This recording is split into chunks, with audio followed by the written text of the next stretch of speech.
Good morning. Welcome to the 101st episode of restoring this A26 Invader.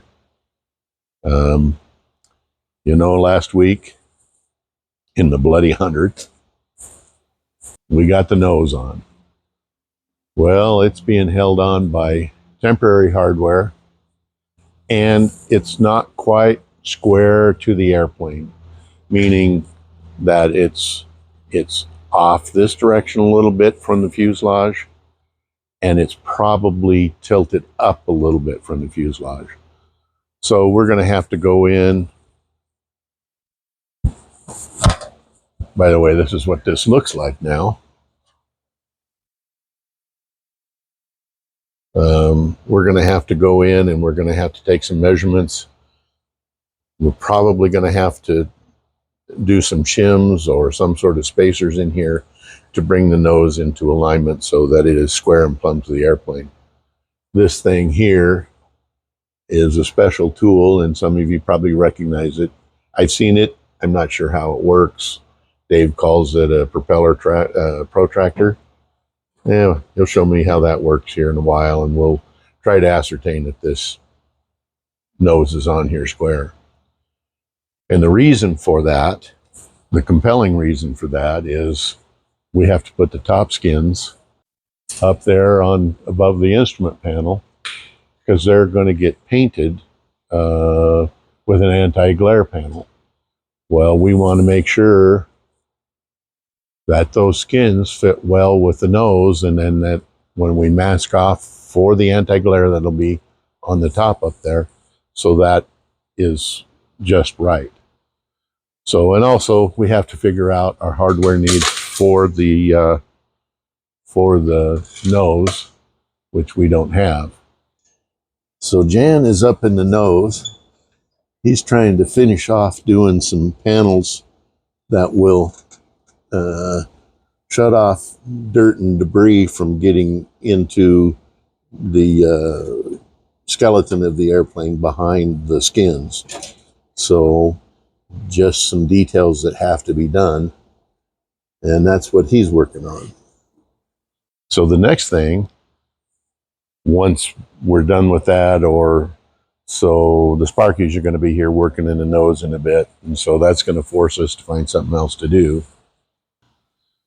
We'll hopefully be getting the wingtips off.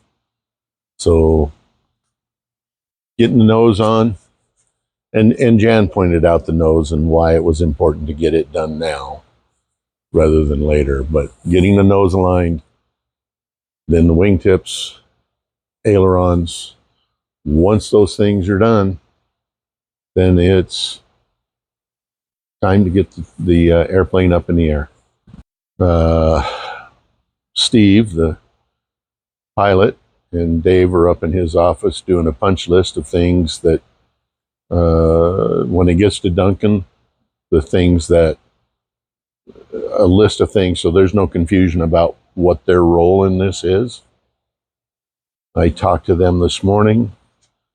Basically, they said we're probably more than a month away from getting it in. Nevertheless, call us when you're absolutely ready, and maybe we can, because they're really busy right now.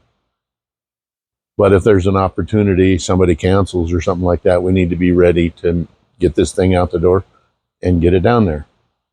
So let's get working here and we'll go from there.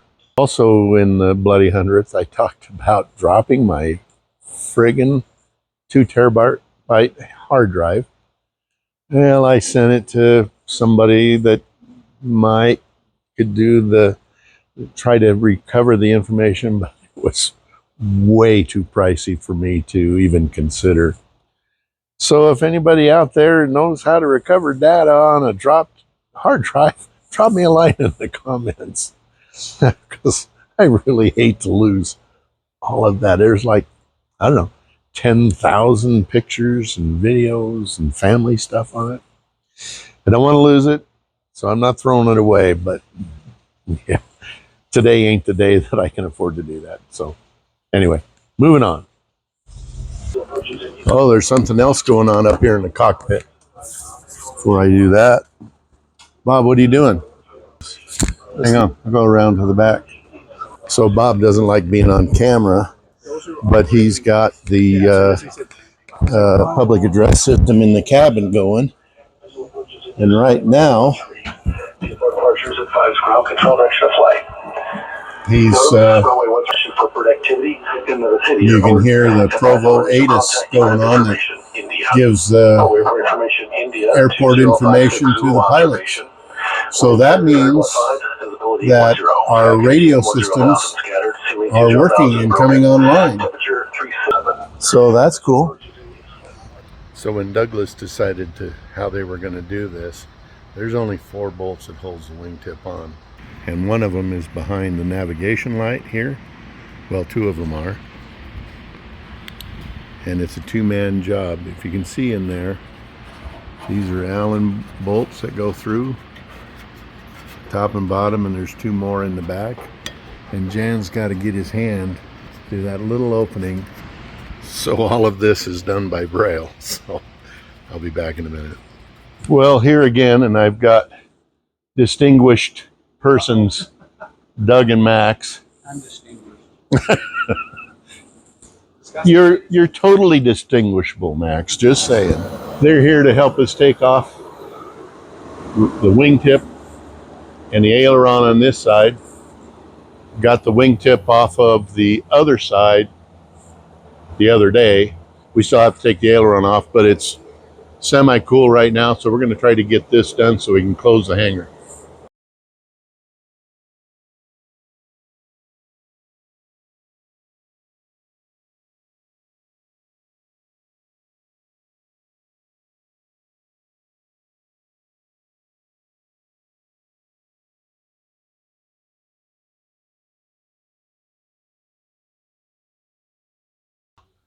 All right, we've got the wingtip off of this side. We've got the under panels back on it. Those are needed for painting. Now we'll go over and put the hardware back in the wingtip. We'll store it away. Then we'll get started on this aileron. All right, we got scaffolding here. We got Doug and Max taking their appropriate positions. Bend over? And, yeah, that's right. And those are such sweet scaffolds. All right, let's get started on this and we'll get her done. So to remove the ailerons, there's bonding straps. Bonding straps, for these that don't know, are tying the metal structure of anything that moves to the airplane, so there's no static electricity, and then there's corrosion buildup and things like that. So we got to undo bonding straps. We've disconnected the trim push rod. We've got the aileron control link under Max's hand here. That's all disconnected right here. That's all disconnected. Right now he's undoing a bonding strap. I believe there are 2 more. One there, and Doug already got the other one. Oh yeah, I got the one off the wingtip over there. We got one in here. But in order to get the hinge bolt that's down in here, we're going to have to lower the flaps. Anyway, they're diligently working away. All right, we're all but ready here. We've got 1 bolt in each end of the aileron to remove. And then these guys are going to pull the aileron off and hand it down.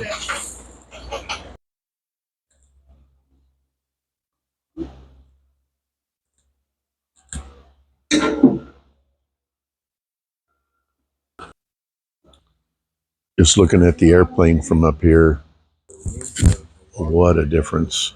Having the cowls and the nose on, it's really starting to look like an airplane. And oh, by the way,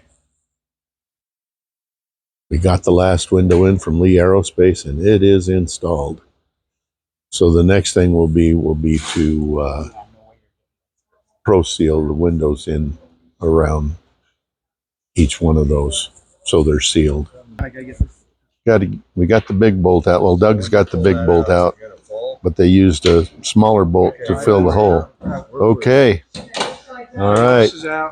Coming down. Okay. Yeah, that's what I would turn around. No, we need people out front here to grab it.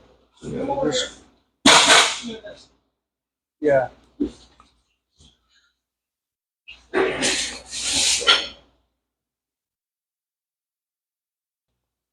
Somewhere over there, they're coming out with an aileron. Right there it goes.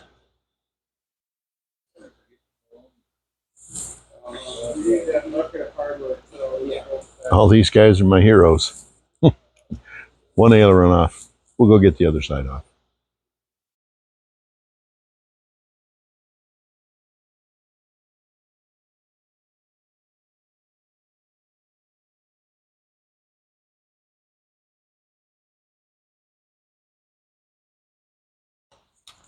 Okay, well, we've been stripping panels. We've been stripping what? Yeah, we've been stripping. That's going in the video, Doug. Anyway, so these panels all needed to come off because at some time in their future, they'll come off again, and there's no sense in sealing them in with paint. So we've got them all removed and enumerated, and then we'll know where they go, and we have all the hardware that goes with them all bagged up, ready to reinstall. Got a couple more on each side to do. Got those two and two more on the other wing.